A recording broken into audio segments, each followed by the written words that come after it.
And let's look at the diamond today. I don't have a picture of a diamond. I should have brought up a picture of a diamond. But a diamond, again, is a symbol of beauty. And even though the word diamond is not mentioned in the King James Version, there is a reference.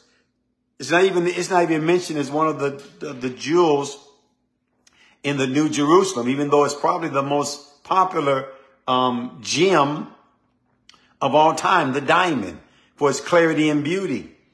But here's a verse, Ezekiel 3:9. It says this in the King James Version. It says, as an adamant harder than flint have I made thy forehead.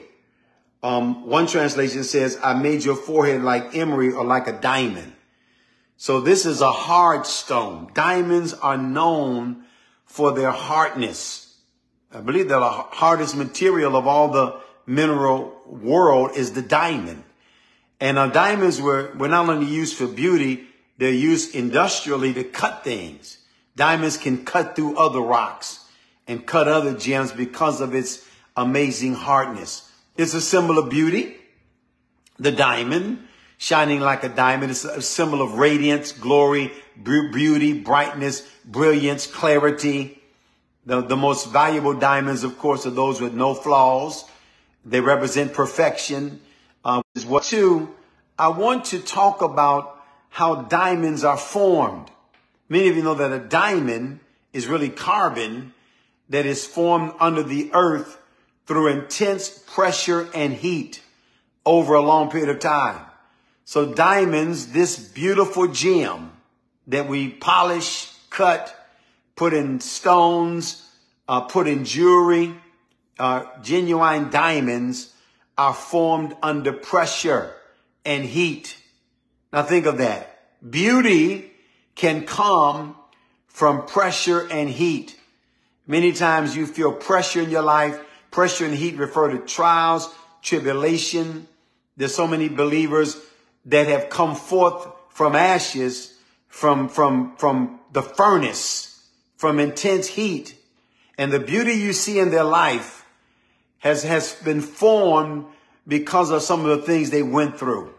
What was meant to destroy them, the pressure and the heat, the high temperature, which is a picture of a fiery trial, was meant to destroy them. Instead, God used it to bring forth beauty in your life. And again, this is spiritual beauty. This is meekness, humility, grace, kindness, love, compassion, mercy. This is wisdom. Sometimes you look at someone who has a beautiful spirit, a beautiful heart, and you can never tell what they went through. Now, some people go through things and it makes them bitter. It doesn't make them beautiful. It makes them angry and bitter. But there are many people that have gone through some serious trials and tests in their life, and you'll never know it because of the beauty that they represent, the beauty of Christ, their salvation, their deliverance, their healing, their restoration, their formation. God formed them in the furnace of affliction.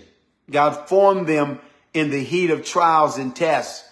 And as a result, they came out with humility, kindness, grace, compassion, mercy, love, gentleness, the beauty of God, glory. There's a glory, a brilliance, a brightness, a perfection in their life, an excellence in their life that came as well. They're like a diamond that's been formed. Its beauty came once it's cut and polished. Its beauty came. Sometimes you can be a raw diamond, but when God finishes cutting and polishing you, its beauty came from a furnace of affliction. It came from being under pressure, under intense heat, going through a trial. So you look at your past, and when you were going through a trial or test, you said, what good thing can come out of this?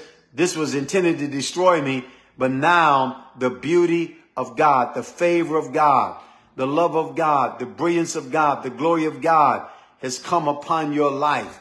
You have beauty for ashes. Isaiah 61:3. He gave you beauty for ashes. You're like a diamond, a jewel, a gem in the hand of the Lord. The Lord has cut and polished you.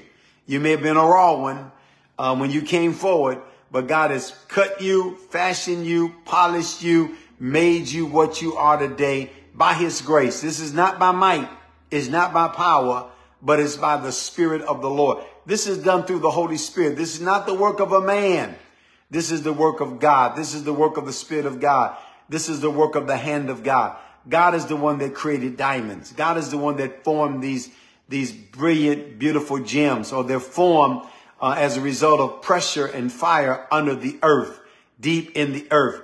And they're hidden. They're buried deep in the earth. They have to be dug up. They have to be mined.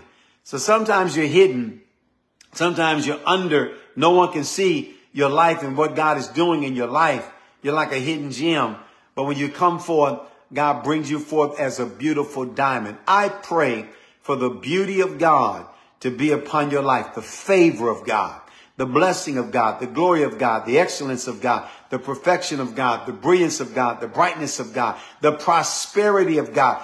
Diamonds represent prosperity. They represent abundance. They represent wealth and riches.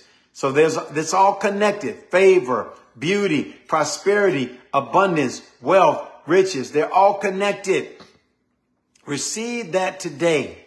Let it be your portion today. I speak it. I decree it over your life as you continue to use your faith. Believe God, I'm going from ashes to beauty, from shame, defeat, sadness, sorrow, grief, crying to beauty, glory, majesty, excellence, favor, prosperity, abundance. You're moving from low to being promoted, to being lifted up by God, and to shine and to show forth the brilliance of God from the inner man, from the Spirit. Well, that's my pour today. Thank you so much for tuning in. We'll do it again tomorrow on the porch. Thank you for your seed. If you've been blessed by the teaching, I want you to consider partnering with me in ministry and what I've been doing. I've been ministering for 45 years. I've been over 85 nations in those years around the world. We do a lot overseas in different nations, especially poor countries, and water wells, street children's outreach. I want you to help me do that by sowing a seed. If you can sow a large seed to help me do that, if the Lord touches your heart to do it, feel free to do it.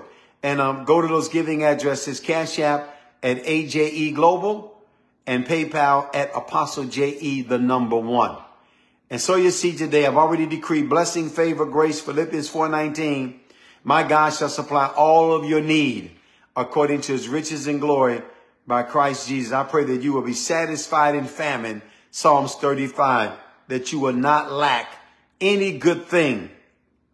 Don't forget to register for the Power of Prophecy at thepowerofprophecy.com. It's coming up May 15th, 7 p.m. Central Standard Time. If you missed the live, you get a chance to watch the replay. You also get the ebook called The Power of Prophecy that you can read, that I'm going to be teaching from on Wednesday, May 15th at 7 p.m. Looking forward to that. Thank all of those who have already registered. You still have a week to do it, but do it and get the ebook and read and study it, so you'll be even more prepared to receive the lesson that I'm going to be sharing that evening. Thank you so much for tuning in. Facebook Live. I'm gonna go off of Facebook Live, continue this in Clubhouse, and as always, in departing, until you hear from me again, God bless you and double shalom. God bless.